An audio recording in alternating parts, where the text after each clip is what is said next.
So on the theme of libraries, Charlie, welcome. You are part of the West Falmouth Library, which is not only a beautiful and historic building in the West Falmouth Village, but also an important part of the community's culture and cultural history. So just please give us a brief introduction of both the building and the organization. Okay. Well, you said my name is Charlie McCaffrey. I'm a lifelong summer resident of Falmouth, of North Falmouth, actually, not West Falmouth. And I moved to Falmouth full-time in 2005. At that time, I was aware of the West Falmouth Library as a wonderful building, but I had never been in it, and a friend urged me to go visit the West Falmouth Library shortly after I moved full-time. I quickly became involved with its activities and learned a great deal about its history. I was struck by the library because it reminded me physically of the small branch library in Boston that I had went to as a child. It looked very similar. And that was the center of my childhood in growing up in Boston. So I felt very comfortable at the library and began to volunteer for events. The library was started in the late 19th century, by the 1870s, by a group of women in West Falmouth who wanted to get together and share books. They had a small building, which they quickly outgrew and sought to develop a real library, and got, through the generous donation of people in the community, they were able to acquire the land that it's on and to build the main building in 1895. And it's continued as a library since 1895. Initially staffed primarily by volunteers, but increasingly over the last 20 years by professional staff. The library building was added on to in the 1970s, and then we became aware, while I was on the board of the library, that we needed to modernize and bring it up to the 21st century needs of a public library. I say public library, we are a public library, though we are not a municipal library. We receive a small amount of support from the town, but we need to raise our budget annually to keep the library operating. And thanks to the generosity of people in West Falmouth and in Falmouth as a whole and beyond, we're able to sustain a very efficient library operation. But as I started to say, we need to recognize that the physical plant was not adequate for a 21st century library. So we needed to add such things as better accessibility, handicapped accessible bathrooms, modern heating and ventilation, archive space that's temperature controlled for the significant papers of the history of West Falmouth that we hold, some going back to the mid 17th century. So in 2013, we began to raise funds to renovate the existing library, to restore it to its original appearance. It had been well maintained and not altered in any great detail since 1895, but it certainly showed the effects of 120 years of wear and tear. And to put in the modern features that we needed without compromising the original space, we put on a small addition that has the archive room, 4 handicapped accessible bathrooms, a new quiet reading room, stairs, and an at-grade entrance. The project cost us approximately $3 million, and through the generosity of the community and a town and state grant, we were able to complete the project in 2017. Today we are open 30 hours a week. We have a professional staff, and we undertake many programs, such as lectures, music programs, children's programs, that are open to the whole town and are well attended by people from throughout the town. Thank you for that wonderful history of the organization and the building. I always say a library is the heart of a community, and that certainly is true for the West Falmouth Library. And I'm glad you drew the distinction between the West Falmouth Library and the Falmouth Public/Municipal Library, because the West Falmouth Library is open and accessible to the public, and I know that's an important part of your mission. It is, and it's interesting that as a community center, and that's very much what it is as a library and has always been that, but that also correlates well with what is happening to libraries today. Libraries are very much community centers and a provision for place for the community to gather and individuals to use for many purposes. They are not just about lending books, particularly as reading materials are available from many sources. They continue to provide that and need to expand what they provide. The key thing with the library is it provides materials for learning for free, but it complements that with a variety of programs that the community can enjoy, and a place where the community can gather.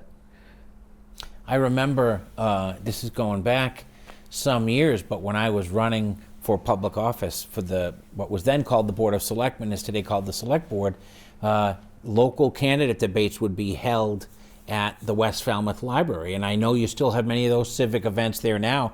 And so that really reinforces the role of a village community library as you say, not just an institution where you can experience information in multimedia fashion, but where you can gather and be part of the community. One of the great events that I've enjoyed participating in is one of the annual fundraisers, where people gather at the library, then fan out to different people's homes to eat, and then come back for dessert. Tell us about that. That's called the Movable Feast, and has been a major fundraiser for the library for the last 12 years, excepting the last year, of course, because of the pandemic.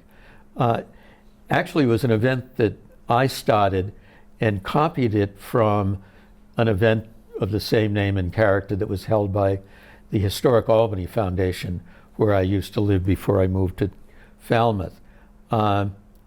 It well received because it does build on and strengthen community interaction. The idea is that people come to the library and they're randomly for cocktails, and then they're randomly assigned to one of a dozen homes in the neighborhood for dinner and conversation. So they meet new people and then come back to the library. And where did you have dinner? Who did you meet? What new people have you found? So it's a very popular event. I would add on the community center role of the library and how that's not just a new concept in libraries, but when the library was built in 1895, the main building had two rooms of approximate equal size. One had the books, and the other was a community room, which still exists, and did not have any books in it. It had a bench all the way around the perimeter, and it was for community gatherings. So it was built as much as a community center and gathering place as a place for borrowing books. And because the library has been part of the community for, as you said, more than 120 years now, but is also the keeper of archives dating back even before the building was built. You mentioned that your archives include documents that date back to the 17th century. Tell us about some of the more interesting documents you have in the collection. Yes, one of the documents is a deed from a Wampanoag Indian granting 30 acres of land to, I forget the first name, but a Gifford. And we know that name has a long history in town. So it's the actual deed from 1673, I believe, of 30 acres of land in West Falmouth to the Giffords. I have a friend actually who bought, the Giffords built a house, and today it's the oldest extant Cape Cod style house in 1678. And it remained in the Gifford family until the early 90s, when actually a friend of mine acquired it and occasionally opens it to the public. So isn't that amazing? So although the building has been around for a little more than a century, it captures nearly 4 centuries of local history. Yes. Another document that's interesting is a passport for a ship signed by Secretary of State James Madison and President Thomas Jefferson. And it's rather an elaborate printed document with their signatures for a ship that had been built in West Falmouth Harbor and sailed around the world. Isn't that amazing? And now, in fast forwarding all these years, still today, the West Falmouth Library is an active participant in capturing today's history and being part of the living history like what we're doing today, but also continuing to be a focal point, a gathering point, as you called it, for the community. Yes, and I do recall a while ago, we did have an oral history project and recorded some older residents of West Falmouth. Isn't that, then that's so important, like what we're doing here today, so that Yes. future generations can understand what life was like in Falmouth in 2021. Yeah. And I would add, I myself, I'm president of the board for another few days, but will continue in my involvement with the library. I'm giving a presentation at the library on sea level rise, which will be probably the most important event that will affect West Falmouth and all of the town over the next 50, 100 years. So I'm reporting on what the town is doing to make us resilient to sea level rise, which will require a huge effort on the part of everyone. For sure. And so a generation or two from now, people will look back on what we did to understand and to deal with sea level rise, and that is an important part of what Falmouth will look like a generation from now. And the libraries, not only West Falmouth, but the others, are a key place where what we are facing can be communicated to the public effectively. You know, that's a really good point, because today it seems as sometimes scientific fact is even debated, but libraries continue to be a place where there is some ability to have discussion about public policy and facts, and to share those in a neutral educational environment. Right. And where people actually interact rather than individually looking at the information and making decisions without the context of discussion. Right. And so that goes back to your original point about the value of a library as a gathering place, because rather than, it's a place where people can come, and rather than speaking at each other, can speak with each other. Yes. Yeah, and the idea of libraries as a quiet place is somewhat passé. Right, and importantly so, right? Yes. So are there any other either historical or interesting facts about the West Falmouth Library you'd like to share with our viewers? I think its role, as we've discussed and implies, is central to the community. A community, to be a thriving community, needs a sense of place, which is created by its history and interactions, but also by key physical places. And the West Falmouth Library is central to that place called West Falmouth. And interestingly enough, in this series, we also had someone from the Woods Hole Library, which has a similar rich history as a partially privately funded but publicly accessible library. Makes me think of the point, Falmouth, more than many communities, has distinct villages, each with their own identity and each with their own history. And so it's important that the West Falmouth Library not only catalog the history of the Falmouth community, but what's unique and special about West Falmouth itself. Yes. It is very much West Falmouth, but as I said earlier too, it also serves and draws people from throughout the town. I myself have always lived in North Falmouth, but found the library a very important cultural center, so became involved.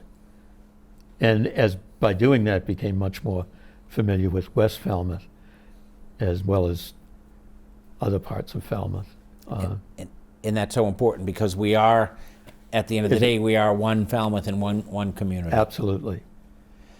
Well, Charlie, thank you so very much for sharing some time with us and a little bit of the history of both that beautiful historic building that's been lovingly restored and modernized, but also of the history of the library organization itself. And we wish you many, many more decades of success.